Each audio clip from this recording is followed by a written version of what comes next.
This baby isn't mine. I was away the first week of February at a training seminar. No, it can't be.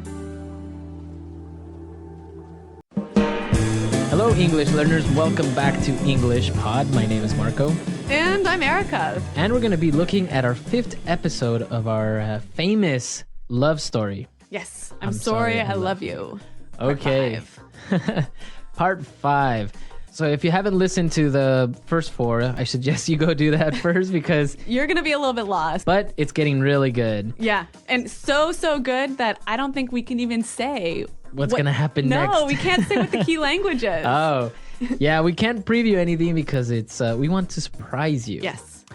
But we can tell you this. What's going on? The last time we saw Veronica and Steven, they broke up, right? Right. And Veronica was with her friend and feeling really terrible, and then Steven suddenly came to sing a beautiful song. So this is continuing on that. Right. Okay, so let's listen to the dialogue, and then we'll come back and talk about some of the difficult vocabulary we might find.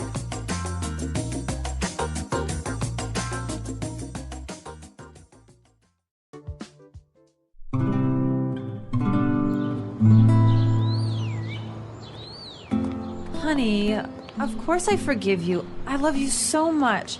I've really missed you. I was wrong to get upset over nothing.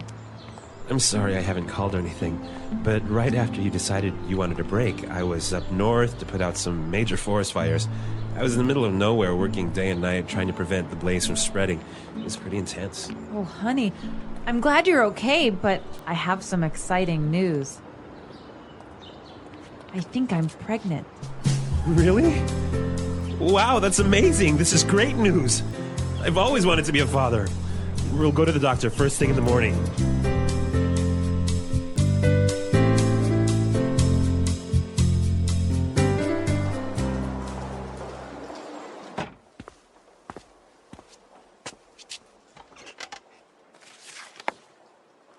We have your test results back, and indeed, you are pregnant. Let's see here. Everything seems to be in order. Your approximate due date is October 27th, 2009, so that means the baby was conceived on February 3rd, 2009. Are you sure? Are these things accurate? Well, yes, sir, they are. What's wrong? Why are you asking these questions? This baby isn't mine. I was away the first week of February at a training seminar. No, it can't be.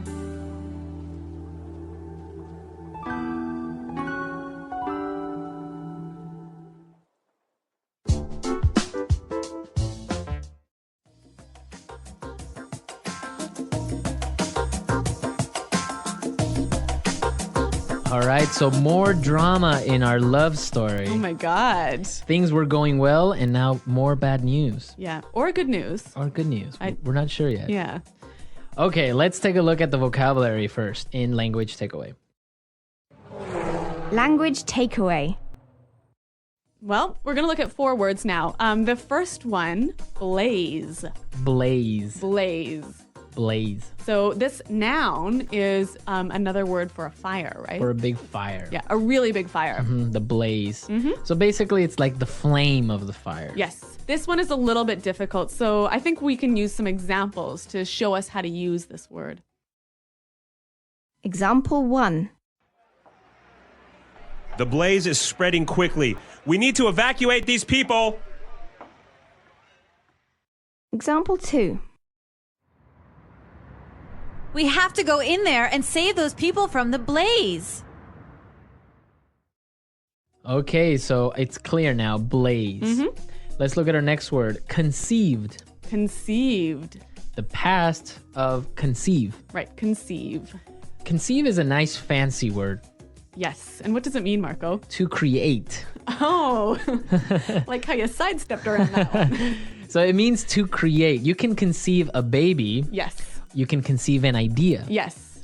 So it basically means to create. Yes. Most commonly with the baby, though, Yeah. right? Yeah, conceive. So after the baby was conceived, Yep. we have a due date. Yes. We all know that it's 9 months later, Yes, so- approximately. Yep. Due dates. So the due date is the date of birth, basically. It's the doctor's guess when the birth would be. Would be, Yeah. okay. When you go to the doctor and say, "Oh, when will my baby be born?" He'll say, "Oh, well, your due date is blah, blah, blah." 9 months later. Yep. Okay. And our last word in language takeaway, accurate. Accurate. Accurate. Accurate. Now, the due dates aren't accurate. You're right. That means they're not 100% sure or precise. Yes. So when something is accurate, it's absolutely certain. Absolutely precise. Yes. 100%. Okay, so accurate. Let's listen to some more examples of how we can use accurate. Example 1. A blood test is the most accurate way of finding out if you're pregnant. Example 2. These reports are not accurate, John. We checked and discovered a lot of mistakes. Example 3. This new software helps us calculate costs in a very accurate way. With those examples, I think we're ready to listen to this dialogue again. This time we're going to slow it down, right? Yeah, in case you were so shocked by what happened that you couldn't follow.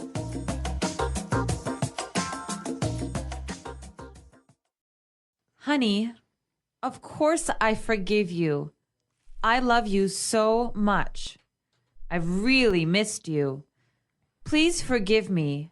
I was wrong to get upset over nothing. I'm sorry I haven't called or anything. But right after you decided you wanted a break, I was called up north to put out some major forest fires. I was in the middle of nowhere, working day and night, trying to prevent the blaze from spreading. It was pretty intense. Oh, honey, I'm glad you're okay. But I have some exciting news. I think I'm pregnant. Really? Wow, that's amazing. This is great news. I've always wanted to be a father. We'll go to the doctor first thing in the morning. We have your test results back, and indeed, you are pregnant. Let's see here. Everything seems to be in order. Your approximate due date is October 27th, 2009. So that means the baby was conceived on February 3rd, 2009. Are you sure? Are these things accurate? Well, yes, sir, they are. What's wrong? Why are you asking these questions? This baby isn't mine. I was away the first week of February at a training seminar. No, it can't be.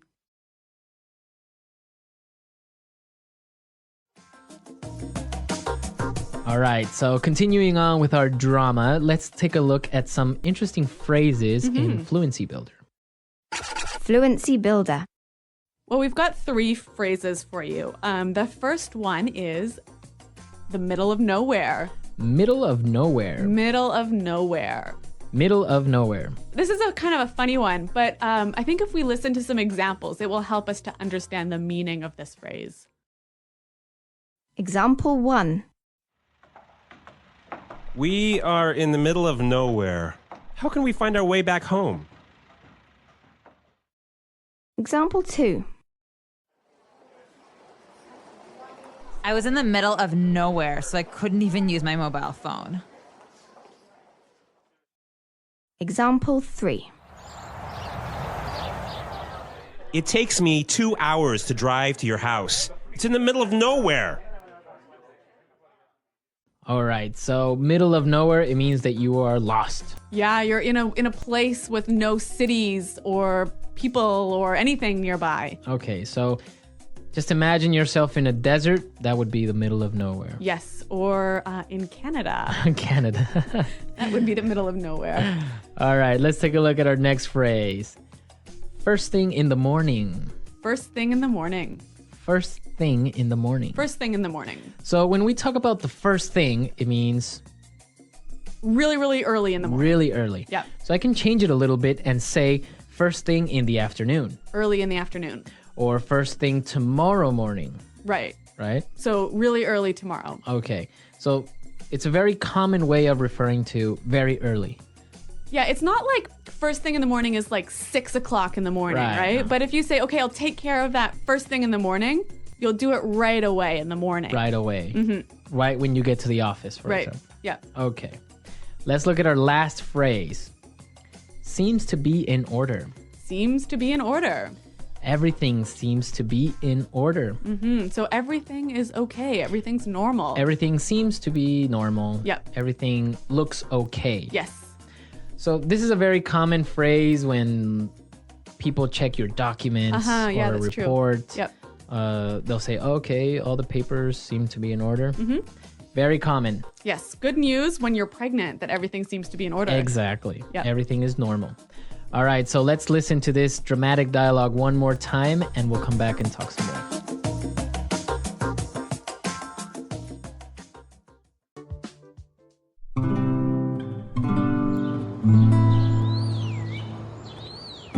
Honey, of course I forgive you. I love you so much.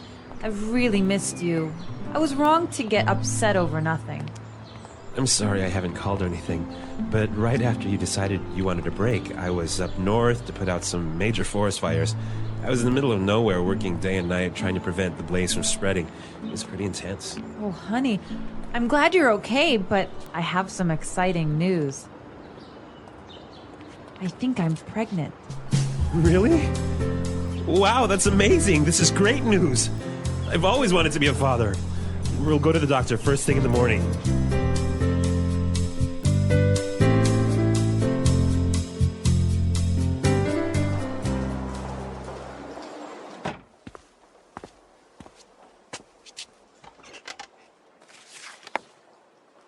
We have your test results back, and indeed, you are pregnant. Let's see here. Everything seems to be in order. Your approximate due date is October 27th, 2009, so that means the baby was conceived on February 3rd, 2009. Are you sure? Are these things accurate? Well, yes, sir, they are. What's wrong? Why are you asking these questions? This baby isn't mine. I was away the first week of February at a training seminar. No. It can't be.